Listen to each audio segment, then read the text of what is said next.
Hello everybody, this is Emery PB, and this is my essay on cinema and punctum. Ever since its birth, film has had its ties to photography.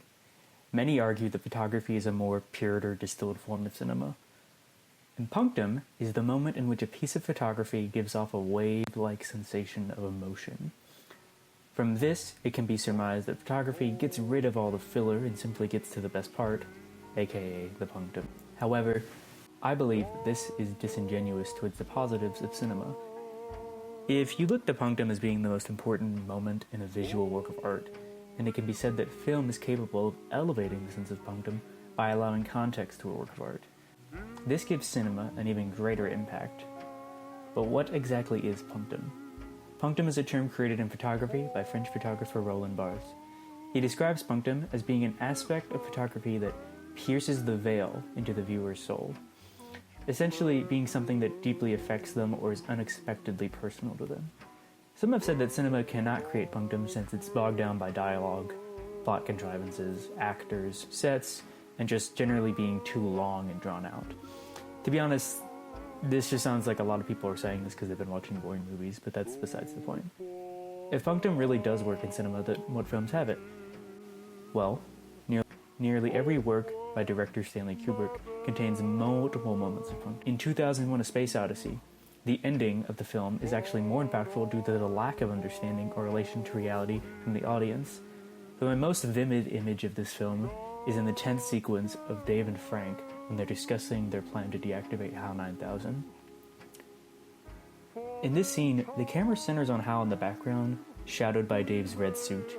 On its own, it's a haunting image, but it's made more so when followed by a point-of-view shot of HAL zooming in and reading the two astronauts' lips. This addition of context allows for the scene to have a greater impact. Blade Runner's opening scene only serves to give a brief synopsis of the world that the audience is about to explore, but its opening shot is added to with the inclusion of the beautiful Vangelis score.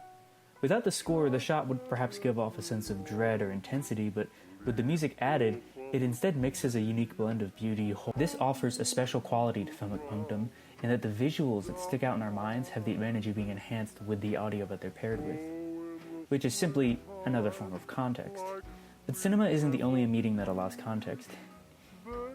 If you were somehow to give a rock a piece of consciousness and show it any photograph, it might not get the same reaction of punctum as a human would. We all have context, and any of the pieces of work made by Barthes, as seen here, probably affect you in some way. Many of them have affected me. But that's the thing. Cinema just allows for more specific context towards punctum than photography perhaps can. This isn't the same in all cases, but it's something that should be understood regardless. Another great director that you can look to nearly any work for is Terrence Malick and his DP Emmanuel. Pat Brereton and Robert Furze make the claim that Tree of Life works as an almost transcendent experience by saying it exceeds aesthetic or intellectual analysis, which is why these films are so beloved by many.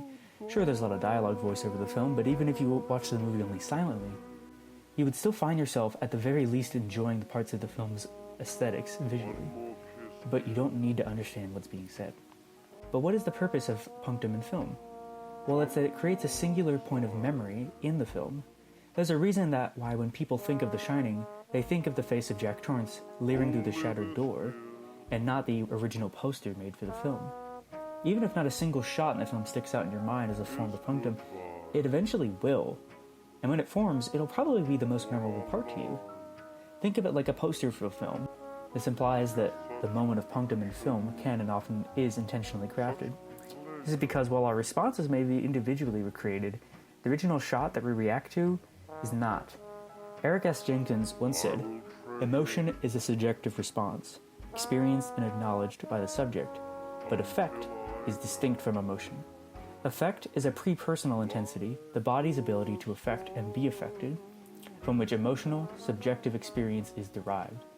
In other words, affects are the lived, embodied sensation of experience prior to the subject's rational and emotional responses to affecting and being affected."